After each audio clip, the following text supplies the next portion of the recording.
The Great Hall of the Galactic Council stretched for miles in every direction. Its crystal walls reached toward the ceiling like frozen lightning, and thousands of seats filled the space.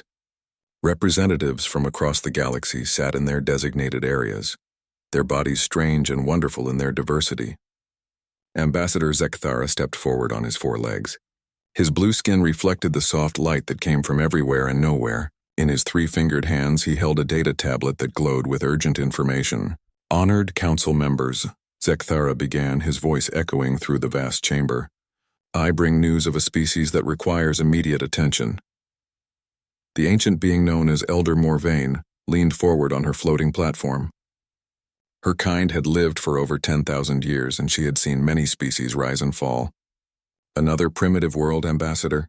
How many ships will we need this time?" Zekthara touched his tablet, and a holographic image appeared above the center of the hall. It showed a small blue world orbiting a yellow star. The planet looked peaceful, covered in white clouds and green continents. "This is the third planet in a system they call Sol," Zekthara said. "The inhabitants call themselves humans, and they call their world Earth." Several council members made sounds of boredom. They had dealt with thousands of primitive worlds before. It was always the same story. Some species discovered fire, then metal, then basic spaceflight. The council would arrive, explain the rules of the galaxy, and either welcome them as junior members or deal with them if they proved troublesome. "What makes these humans special?" asked Councillor Grex, a tall being with 6 arms. "Do they have unusual weapons? Strange technology?" Zekthara's expression grew serious. "It is not what they have, but how fast they have gained it. Please observe." The hologram changed, showing images from Earth's past. First came pictures of humans in animal skins hunting with simple spears. Then the images moved faster. Humans building with stone, then metal, then great cities. This species progressed from using stone tools to splitting the atom in just 10,000 rotations of their world. Zekthara explained. "Most species take 100,000 rotations to reach this point." A murmur ran through the council chamber. Some members shifted in their seats with interest, while others remained skeptical. Elder Morvain raised one ancient hand. "Speed of development is not unusual. The Kethamari advanced quickly as well, and we dealt with them easily enough." "Respectfully, Elder, the Kethamari took 50,000 rotations to reach atomic power," Zekthara replied. "These humans have done it in 1/5 that time, but that is not the most concerning part." The hologram shifted again, showing more recent images from Earth. Massive cities glowed with electric light. Strange flying machines crossed the skies, and in space around the planet, small metal objects orbited like tiny moons. In the last 200 rotations alone, they have gone from using animals for transport to placing artificial satellites around their world. They have walked on their planet's moon. They have sent machines to explore other worlds in their system. The chamber fell silent. Even the eldest council members looked surprised. This was indeed unusual. Councillor Vex, a creature that looked like living crystal, spoke in a voice like wind chimes. "What of their society? Are they unified? Do they fight among themselves?" "They fight constantly," Zekthara admitted. "They are divided into hundreds of separate groups called nations. They compete for resources, territory, and influence. But this also seems to drive their advancement. When one group creates something new, the others rush to match or surpass it." "Competition breeds innovation," mused Elder Tharn, an ancient being whose race had long ago transcended physical form. "We have seen this pattern before, though rarely so intense." Zekthara nodded. "There is more.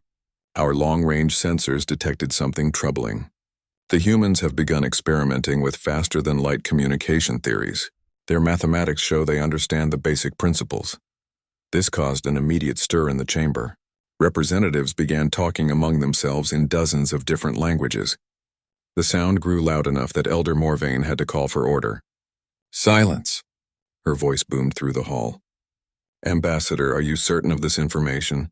"Yes, Elder, our science division estimates they could achieve faster-than-light travel within 50 to 100 rotations if their current pace continues." The implications hit the council like a physical blow. A species that advanced from primitive tools to spaceflight in 10,000 years might reach the stars in mere decades. Once they could travel between star systems, they would be nearly impossible to contain. Councillor Grex stood up, his 6 arms gesturing wildly. This cannot be allowed. If they spread to other systems at their current rate of growth, they could become a threat to established order within a few thousand rotations. Peace, Counselor, Elder Morvain said, though her own expression showed concern. Let us consider all options before making hasty decisions. A younger council member, Representative Keela of the Peaceful Worlds Alliance, floated up on her bioluminescent platform. Perhaps we should make contact. Invite them to join the council as junior members. Guide their development along peaceful paths. Several older members made sounds of disagreement. Elder Tharn's energy form flickered with what might have been amusement. Young Keela, you speak from inexperience. We have tried guidance with rapidly advancing species before.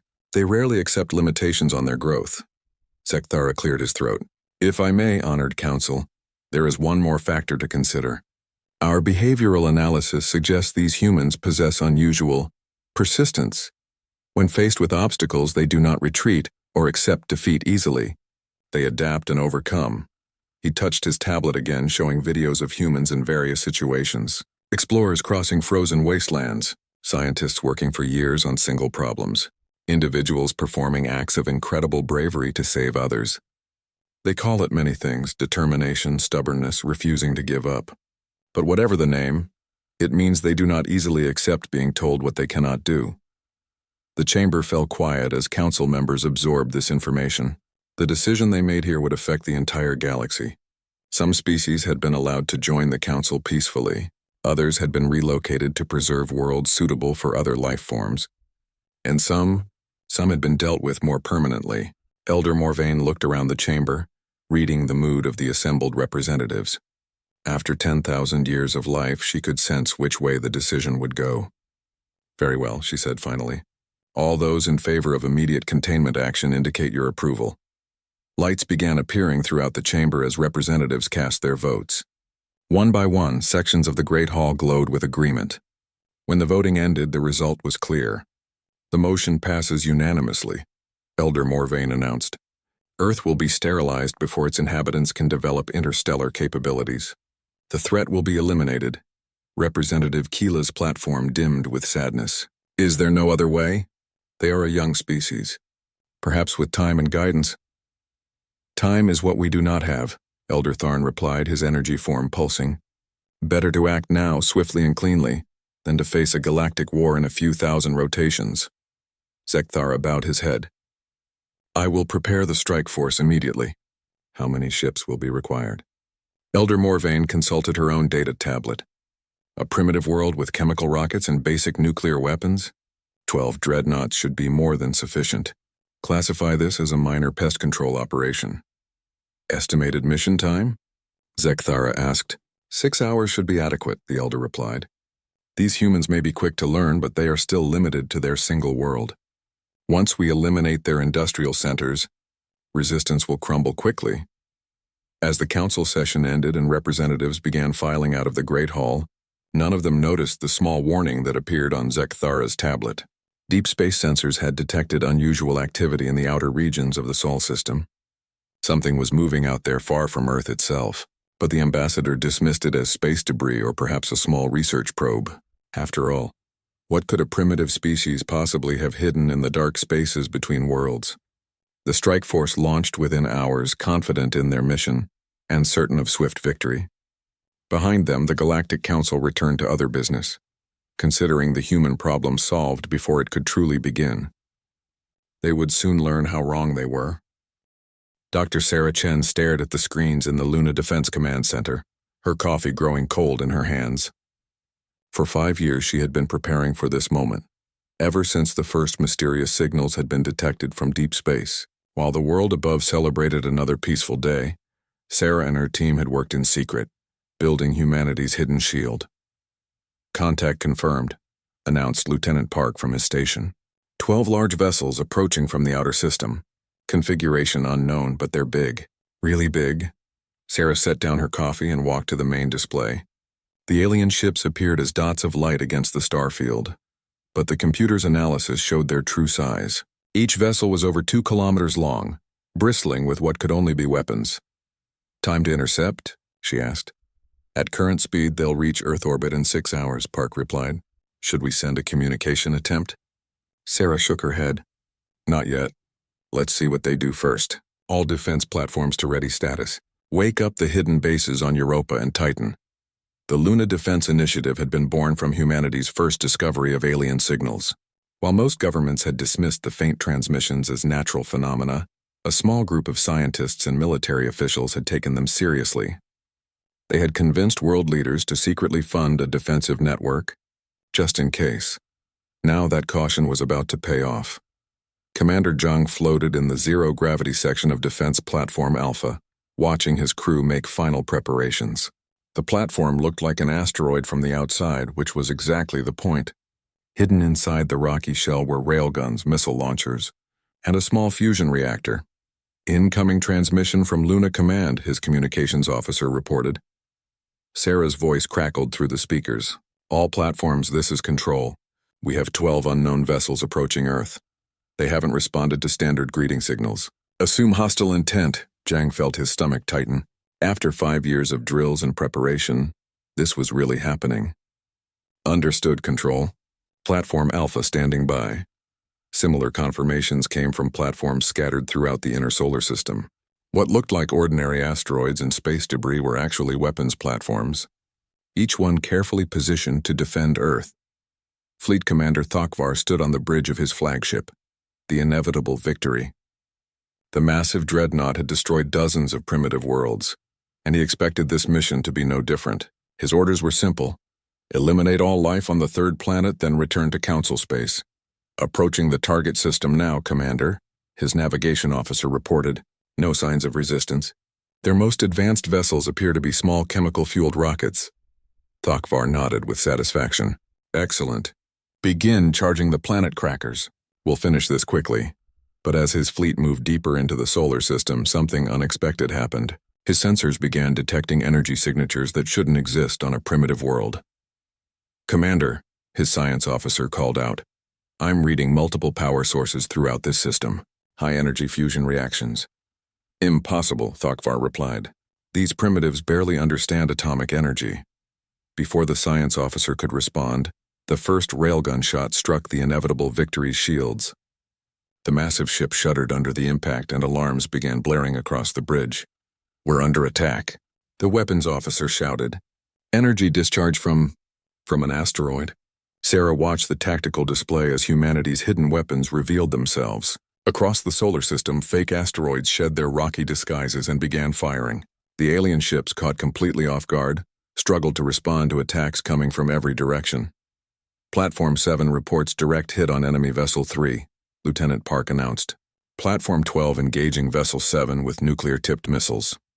The first alien ship to fall was struck by a coordinated attack from 3 different directions.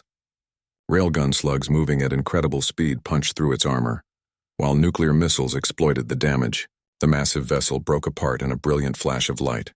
1 down, 11 to go, Sarah said grimly. But the aliens were learning fast. Their remaining ships formed a protective formation and began returning fire with energy weapons that could vaporize a platform in seconds.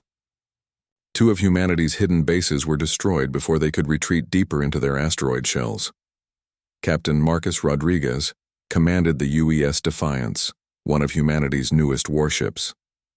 Built in secret using reverse-engineered alien technology from those first intercepted signals, it was fast, tough, and loaded with weapons that the aliens wouldn't expect. All ships. This is Rodriguez, he broadcast to the small human fleet. Remember the plan. Hit hard, hit fast, and don't give them time to think. The Defiance and her sister ships had been hidden behind Earth's moon, waiting for this moment. They were smaller than the alien vessels, but they were built for one purpose: to make the enemy pay for every meter of space they claimed. As the human ships accelerated toward the alien fleet, Rodriguez thought about his daughter playing in the park below. He thought about the billions of people who didn't know they were under attack. And he thought about what would happen if his small fleet failed. Weapons hot, he announced. Let's show these aliens what humans do when cornered. The battle that followed was unlike anything the galaxy had ever seen. The aliens had expected to face primitive weapons and chemical rockets. Instead, they found themselves fighting an enemy that used hit-and-run tactics, coordinated attacks, and weapons they had never encountered before. Human ships darted between the massive alien vessels like angry wasps, firing fusion torpedoes and kinetic weapons. When their weapons ran low, some human ships resorted to ramming attacks, their captains choosing death over surrender. Commander Thokvar watched in growing horror as his supposedly easy mission turned into a nightmare. These humans fought with a desperation and creativity that he had never seen before. They used their own destroyed ships as weapons, launching the wreckage at his vessels. They coordinated attacks with split-second timing, and they never ever gave up. "Commander," his communications officer called out, "the crushing darkness and the final word have been destroyed. The eternal silence is badly damaged and requesting permission to withdraw." Thokvar looked at the tactical display. Half his fleet was gone and the humans were still fighting. This was supposed to be a simple extermination mission, not a real battle. "All ships begin tactical withdrawal," he ordered. "We need to regroup and—" His words were cut off as the Defiance rammed directly into his ship's bridge section. Captain Rodriguez had guided his damaged vessel into a final suicide attack, taking out the alien flagship's command center. As the inevitable victory spun out of control, emergency systems activated throughout the alien fleet. The remaining ships, now leaderless and facing continued human attacks, began a chaotic retreat toward the outer system. Dr. Sarah Chen watched the alien ships flee, but she felt no satisfaction. The human fleet was decimated. Most of the defense platforms were destroyed, and she knew this was only the beginning. "Ma'am," Lieutenant Park said quietly, "we're receiving a transmission from one of the retreating alien vessels." "Put it through," Sarah ordered. The screen filled with the image of a wounded alien officer. "Humans of Earth," the being said in broken English, "you have proven more dangerous than our council believed. This information will be shared with all member worlds. You have made yourselves enemies of the galaxy." Sarah stepped forward, her face grim but determined. "Then tell your council something for me. Tell them that humanity remembers its enemies, and tell them we're just getting started." The alien transmission ended, leaving the command center in silence. Outside the base's windows, Earth continued turning, its people unaware of the battle that had just saved their world. But Sarah knew this victory was temporary. The aliens would return, and next time they would bring everything they had. Humanity had bought itself time, but at a terrible cost. As she began planning for the larger war to come, Sarah whispered a prayer for the brave souls who had given their lives. Their sacrifice had given humanity its first victory against the stars. It would not be their last. Elder Morvain stared at the tactical display in the council's war room, her ancient hands trembling with rage. The holographic image showed the remains of Commander Thokvar's fleet limping back to council space, half their ships destroyed by primitives who should have been wiped out in hours. "Explain this failure," she demanded, her voice echoing off the crystal walls. Admiral Kethmore, a battle-scarred veteran of 100 campaigns, stepped forward. "The humans were prepared, Elder. They had weapons we didn't expect and tactics we've never seen. They fought like cornered animals." "Animals," Morvain repeated coldly. "Animals that destroyed 6 of our dreadnoughts." The council chamber buzzed with nervous energy. Representatives from 50 different worlds whispered among themselves, their confidence shaken. If humans could defeat a council fleet, what did that mean for galactic stability? "We need the Grand Armada," Admiral Kethmore continued. 10,000 ships from across the galaxy. We will turn their entire system into space dust." Morvain nodded slowly. "Do it, but this time we take no chances. Every world, every moon, every asteroid in their system will be destroyed. Nothing must survive." What the council didn't know was that humanity had been listening. Deep in the asteroid belt, hidden communication arrays had intercepted fragments of alien transmissions. The message was clear. A massive fleet was coming to finish what the first attack had started. General Patricia Harrison stood in the command center buried deep beneath Ceres, the largest asteroid in the belt. Around her, technicians worked frantically at stations carved directly into the rock. The past 6 months had been a race against time, and now their preparations would be tested. "Status report," she ordered. Colonel Webb, her second-in-command, consulted his datapad. Europa shipyards report 67 new vessels ready for combat. The Titan facility has produced 4,000 hunter-killer drones, and the asteroid conversions are complete. Harrison nodded with grim satisfaction. After the first battle, humanity had thrown everything into preparing for the next attack. Every asteroid, every moon, every piece of space debris larger than a car had been turned into a weapon. What about the civilian evacuations? Completed yesterday, Webb replied. The last transport left Earth this morning. Underground shelters are fully stocked and shielded. If we fail here, we won't fail, Harrison cut him off. We can't afford to. She looked at the tactical display showing their defenses. To outside observers, the solar system looked the same as always. But hidden beneath the surface of hundreds of asteroids were fusion reactors, railguns, missile launchers, and manufacturing facilities. Humanity had turned their entire star system into a fortress. The Grand Armada arrived 3 days later, a fleet so massive it blocked out the stars. 10,000 ships of every size and type, representing the combined military might of 50 different civilizations. At their head was the flagship Galactic Dominion, a vessel the size of a small moon. Supreme Admiral Vexthal stood on the command bridge, surrounded by holographic displays showing the human system. His fleet was spread across millions of kilometers, ready to systematically destroy everything they found. Begin the cleansing, he ordered. Start with the outer planets and work inward. Leave nothing intact. The first wave of ships moved toward Pluto, their planet-cracking weapons charging for the opening bombardment. But as they approached the small, icy world, something unexpected happened. Pluto's surface exploded outward in 1,000 different places. What had looked like a dead, frozen planet revealed itself to be hollow, filled with human machinery. Massive railguns emerged from hidden silos, while clouds of missile platforms launched from concealed bases. What is this? Admiral Vexthal demanded as his forward ships came under intense fire. The planet appears to be artificial, sir, his science officer reported in shock. It's been completely hollowed out and converted into a weapons platform. Similar surprises awaited the alien fleet throughout the outer system. Neptune's moons launched swarms of attack drones. Saturn's rings turned out to be camouflaged minefields. And Jupiter's great red spot concealed a fusion reactor the size of Earth's moon, powering defensive systems throughout the gas giant's satellite system. But the real shock came when the fleet reached the asteroid belt. Admiral, the sensor operator called out, I'm reading massive energy signatures from the belt. Thousands of them. On the main screen, asteroids throughout the belt began moving. What had looked like random space rocks revealed themselves to be camouflaged weapons platforms, each one bristling with human technology. General Harrison watched the alien fleet's reaction from her command post inside Ceres. All platforms, this is control. Light them up. Across the asteroid belt, humanity's hidden fortress revealed itself. Railguns fired streams of metal slugs at near-light speed. Nuclear missiles launched in carefully coordinated volleys.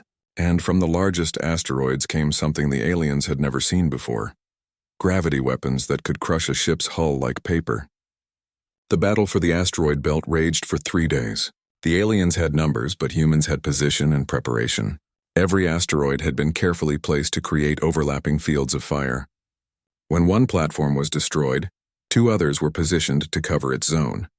Captain Lisa Park commanded the UES Vengeance from her hidden base inside asteroid designation 2847 Alpha. Her ship was one of the new generation vessels, built entirely from reverse-engineered alien technology and powered by fusion reactors that would have been impossible just a year ago. Enemy dreadnought moving into range, her weapons officer reported. Lock on target, Park ordered. Fire everything. The Vengeance emerged from its asteroid hiding place like a predator striking prey.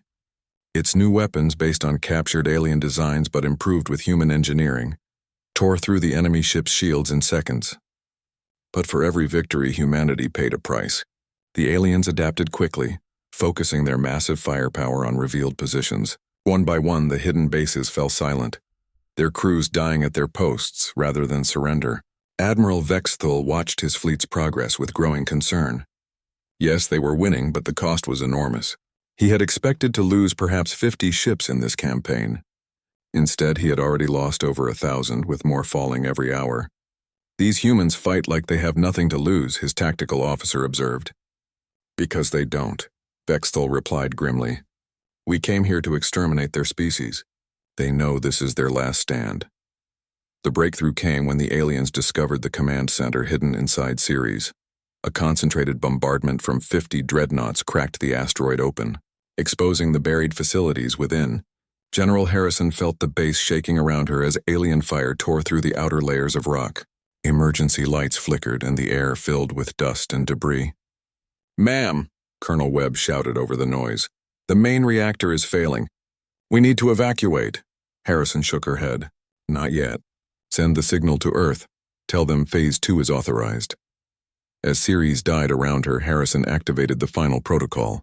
Throughout the solar system, hidden transmitters sent a coded message to Earth's remaining defensive platforms.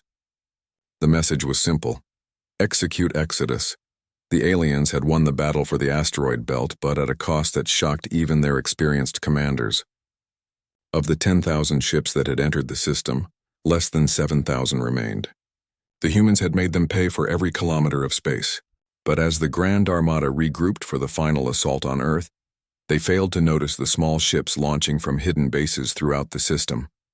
Thousands of tiny vessels, each no larger than a shuttle, slipped away into deep space while the aliens celebrated their victory. Admiral Vexthul stood among the wreckage of the asteroid belt, watching his engineers catalog the destroyed human bases. The ingenuity was impressive but ultimately futile. The humans had fought well, but they were still just one species against the might of the galaxy. "Prepare for the final assault on their homeworld," he ordered. "This time we finish what we started." What he didn't realize was that the humans had already achieved their real objective. While the Grand Armada had been busy destroying empty asteroids and automated platforms, humanity's true treasure, their people, their knowledge, and their burning desire for revenge, had escaped into the dark between the stars. The battle for Earth was about to begin, but the war for the galaxy had already started. Dr. Sarah Chen stood in the deep underground bunker beneath Geneva, watching the final preparations for humanity's last desperate gamble. Above them, the Grand Armada was positioning itself for the final assault on Earth. Below, in hidden chambers carved from solid rock, thousands of small ships waited in darkness. "Exodus Fleet Status Report," she requested, her voice steady despite the weight of what was about to happen. Captain James Murphy, formerly of the destroyed UES Defiance, consulted his tablet. 3,700 vessels ready for launch. Each ship carries genetic samples from every region of Earth, complete digital archives of human knowledge, and volunteer crews of 50 to 100 people. Sarah nodded, trying not to think about the mathematics of survival. Earth had 8 billion people. The Exodus fleet could save perhaps 300,000. The rest would have to trust in the underground shelters and hope the aliens would be satisfied with destroying the surface. "The volunteer crews understand their mission?" she asked. "Yes, ma'am," Murphy replied. "Each ship has enough supplies to reach a different star system. Once there, they'll establish colonies using the genetic banks and archived knowledge. Every ship goes to a different location to maximize the chance that some will survive." The plan was simple in concept, but staggering in execution. While the aliens focused on destroying Earth, humanity would scatter like seeds on the wind. Even if most of the colony ships were found and destroyed, some would survive to carry humanity's legacy to the stars. Commander Elena Vasquez checked her instruments one final time aboard the colony ship New Hope. Her vessel was hidden in Launch Bay 47, one of hundreds of secret facilities built into mountain ranges across Earth. The ship was small and fast, designed to slip past the alien blockade during the chaos of the final battle. "Crew status?" she asked her first officer. "All 87 volunteers are secured and ready," Lieutenant Torres reported. "Genetic banks are stable, archives are complete, and we have enough fusion fuel to reach the Kepler 442 system." Vasquez looked at the photos taped to her control panel. Images of her family, her friends, her life on Earth. In a few hours, she would leave all of that behind forever, carrying the hope of humanity to a distant world she would never live to see. "Ma'am," Torres said quietly, "incoming transmission from Geneva Command." Sarah Chen's face appeared on the communication screen, looking older than her years. "All Exodus vessels, this is Control. The Grand Armada has begun their final approach. You have 1 hour until launch. Remember, your mission is not revenge. Your mission is survival. Carry our species to the stars and build something better than what we're leaving behind." The transmission ended, leaving each ship's crew alone with their thoughts and fears. Supreme Admiral Vexthul watched Earth grow larger on his main screen, the blue and green world looking deceptively peaceful. His fleet had taken massive losses getting this far, But victory was finally within reach. Once Earth was destroyed, the human threat would be eliminated forever. All vessels begin orbital bombardment pattern, he ordered. Target every major city, industrial center, and military installation. Leave nothing standing. The first wave of planet-cracking weapons fired toward Earth's surface. Massive beams of energy struck the planet like the wrath of angry gods, turning cities into craters and boiling away lakes and rivers. The bombardment was so intense that Earth's atmosphere began to glow. But as the aliens concentrated their fire on the planet's surface, they failed to notice the small ships launching from hidden bays scattered across the globe. The colony vessels slipped away from Earth like ghosts, using the planet's gravity to accelerate toward the outer system. Commander Vasquez felt New Hope shudder as they cleared Earth's atmosphere. Through her viewports, she could see her homeworld dying under alien fire. Continents that had existed for millions of years were disappearing under waves of destruction. Incoming fighters, her navigator shouted. 3 alien patrol craft closing fast. Evasive maneuvers, Vasquez ordered. Do not engage unless we have no choice. Our mission is to escape, not fight. New Hope twisted and dove through space using debris from destroyed orbital platforms as cover. Around them, other colony ships were making their own desperate runs for freedom. Some made it past the alien patrols. Others exploded in bright flashes of light, taking humanity's hopes with them. The colony ship Freedom's Dawn carried Dr. Michael Kim and his team of scientists to a system 47 light-years away. Their ship had been detected by alien fighters, and now they were running for their lives through the wreckage of humanity's orbital defenses. Engineering, I need more power to the engines. Captain Rodriguez's daughter, Maria Rodriguez, called out from the command chair. She had volunteered to carry on her father's legacy among the stars. I'm giving you everything I have, the engineer replied. But those alien ships are faster than us. Dr. Kim worked frantically at his station, trying to complete the ship's final calculations for their jump to faster-than-light speed. The mathematics were incredibly complex based on theories that humanity had only recently developed from captured alien technology. Jump solution ready, he announced, but I need 30 more seconds to initialize the drive. Behind them, alien energy weapons lit up space. The first shots missed, but the enemy was getting closer with each passing moment. 20 seconds, Dr. Kim called out. An alien beam grazed their hull, causing systems throughout the ship to flicker and fail. 10 seconds. The aliens fired again, their shots coming dangerously close to the colony ship's vulnerable drive section. Now, Dr. Kim shouted. Space twisted around Freedom's Dawn as the ship disappeared into faster-than-light travel, carrying its precious cargo of human knowledge and genetic material toward a distant star. Across the solar system, similar scenes played out as colony ships made their desperate escape attempts. The colony vessel New Genesis, bound for Wolf 359, fought a running battle with alien interceptors before finally breaking free. The ship Prometheus, carrying artists and musicians to preserve human culture, slipped away while the aliens were distracted by a decoy transmission. But not all made it. The colony ship Hope's End was caught by a patrol group and destroyed just outside Earth's orbit. The vessel Distant Shore was cornered near Mars and chose to ram an alien cruiser rather than surrender. Each loss was a piece of humanity that would never reach the stars. On Earth's surface, President Martinez stood in the reinforced bunker beneath Washington, D.C., watching reports of the colony fleet's progress. Above them, the capital city was being methodically destroyed by alien bombardment, but some of the Exodus ships were getting through. Ma'am, his aide reported, we've confirmed successful launches for over 2,000 colony vessels. Approximately 800 were destroyed during escape, and the rest are still attempting to break the blockade. Martinez nodded grimly. 2,000 ships carrying humanity's future to different star systems. It wasn't enough to save everyone on Earth, but it might be enough to ensure that humanity survived somewhere among the stars. Send a message to all remaining underground shelters, she ordered. Tell them the Exodus protocol was successful. No matter what happens to Earth, humanity will continue.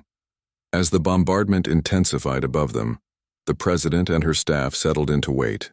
They would stay on Earth to the end, buying time for the colony ships to escape and carrying on the fight as long as possible.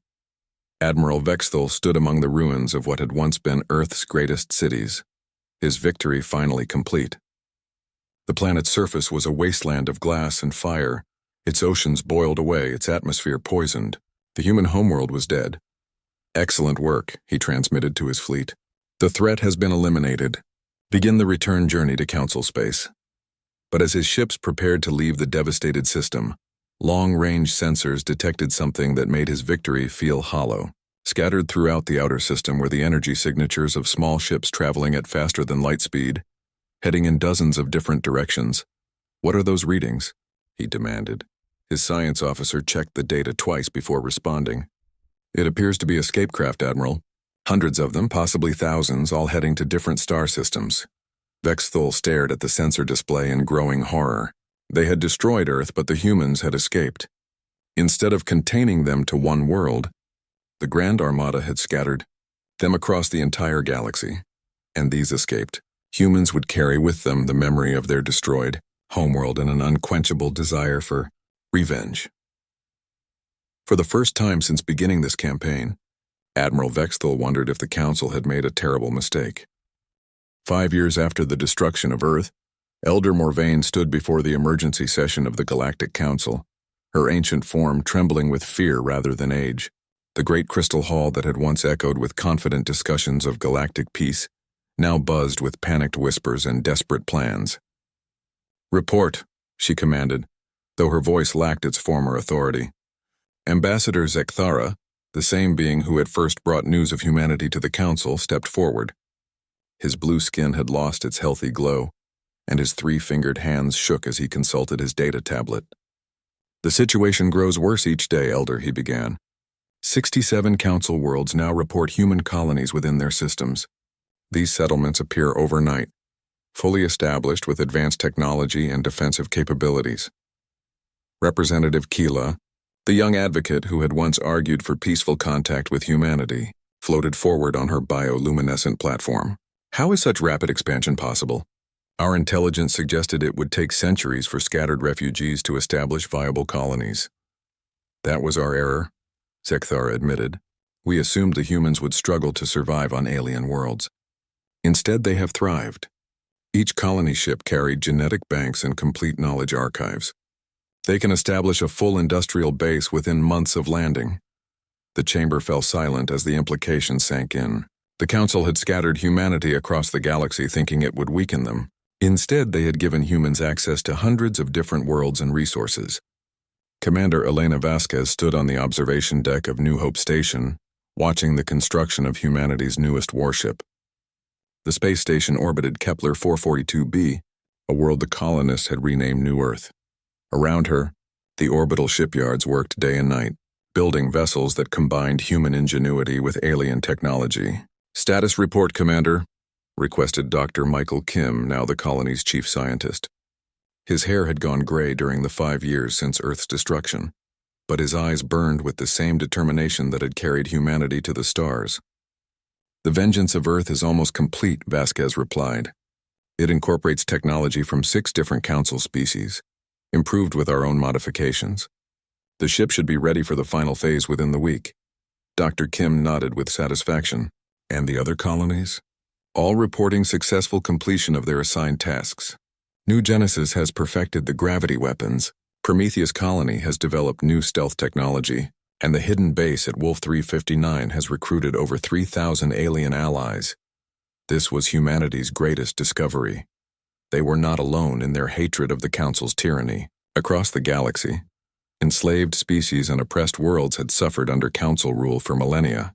When humans arrived with advanced weapons and a burning desire for justice, these aliens had eagerly joined their cause. On the Council world of Zephyria Prime, Governor Theclon watched his city burn from his palace windows. The human-led rebellion had started 3 days ago, and his security forces were crumbling under coordinated attacks from multiple species. "Sir," his communications officer called out, "we're receiving a transmission from the rebel leaders." "Put it through," Theclon ordered, dreading what he might hear. The screen filled with the image of a human woman in military uniform. Her face was marked with scars, and her eyes held the cold fury of someone who had lost everything. "Governor Theclon," she said in perfect Council standard. "I am Colonel Sarah Chen, formerly of Earth Defense Command. You have 1 hour to surrender unconditionally, or we will reduce your palace to rubble." Theclon recognized the name from intelligence reports. This human had been one of the defenders during Earth's final battle. Somehow she had survived and made her way to his world. "You cannot win this war," he replied, trying to sound confident. "The Council has the resources of 50 civilizations. You are just scattered refugees." Colonel Chen smiled, but there was no warmth in it. "Governor, you misunderstand our situation. We're not refugees anymore. We're recruiters. Every world the Council has oppressed, every species you've enslaved, every being who has suffered under your rule, they're all on our side now." As if to prove her point, explosions erupted across the capital city as alien rebels launched coordinated strikes against government buildings. The governor watched in horror as his own citizens joined the uprising, turning against the council that had ruled them for centuries. In the depths of space far from any star system, Admiral Marcus Rodriguez stood on the bridge of the massive vessel he now commanded. The ship was built from the wreckage of 100 different battles, a patchwork monster that somehow held together through sheer determination and human engineering. Rodriguez himself was more machine than man now, his body rebuilt with cybernetic implants after his apparent death during the battle for Earth. The aliens had thought him dead, but humans were remarkably hard to kill permanently. "Admiral," his communications officer reported, "all task forces are in position. The siege of the Council homeworld can begin on your command." Rodriguez looked at the tactical display showing the forces under his command, ships from a dozen different species, all united by their hatred of Council tyranny, human vessels built in hidden shipyards throughout the galaxy, alien rebels armed with weapons that the Council had forbidden them to possess. Most impressive of all were the other survivors of Earth's destruction. Colonel Chen leading ground forces, Captain Vasquez commanding the stealth fleet, Dr. Kim coordinating intelligence operations. Each had found their own path to this moment, but all shared the same burning desire for justice. "Open a channel to all ships," Rodriguez ordered. Across the vast fleet, thousands of voices fell silent as the Admiral began to speak. 5 years ago, the Galactic Council decided that humanity was too dangerous to exist. They destroyed our world, killed our families, and scattered us across the galaxy like seeds on the wind. They thought that would be the end of us. Rodriguez paused, looking at the blue and green world that served as the Council's seat of power. It looked remarkably like Earth, which somehow made what came next feel like justice. They were wrong. Every human who died gave birth to 100 rebels. Every world they oppressed became our ally. Every species they enslaved joined our cause. Today we show them the price of underestimating humanity. The Admiral raised his cybernetic hand, and across the fleet, weapons powered up in preparation for the final battle. All ships commenced the siege of the Council homeworld. "Let's teach these aliens what humans do when someone hurts our family." Elder Morvain watched from her crystal tower as human ships darkened the skies above the Council's greatest city. She had lived for 10,000 years and seen the rise and fall of countless civilizations. But never had she witnessed anything like this, a scattered refugee species returning with an army drawn from across the galaxy. "Elder," her aide whispered, "should we attempt to negotiate?" Morvain shook her head slowly. "It's too late for negotiations. We created this enemy with our own fear and hatred. Now we must face the consequences." Above them, the human fleet began its bombardment, but instead of planet crackers and indiscriminate destruction, they used precision strikes to target only military installations and government buildings. The message was clear: this was not genocide. This was justice. As the Council's defenses crumbled under the coordinated assault, Morvain realized the terrible irony of their situation. In trying to prevent humanity from becoming a galactic threat, they had created something far worse, a species with nothing left to lose and an entire galaxy willing to help them win. Admiral Rodriguez's final transmission echoed across the dying capital. "You taught us that might makes right. Class is now in session." The war was over. The age of the Galactic Council had ended, and in its place something new would rise, built not on fear and oppression but on the very human belief that everyone deserved a chance to be free.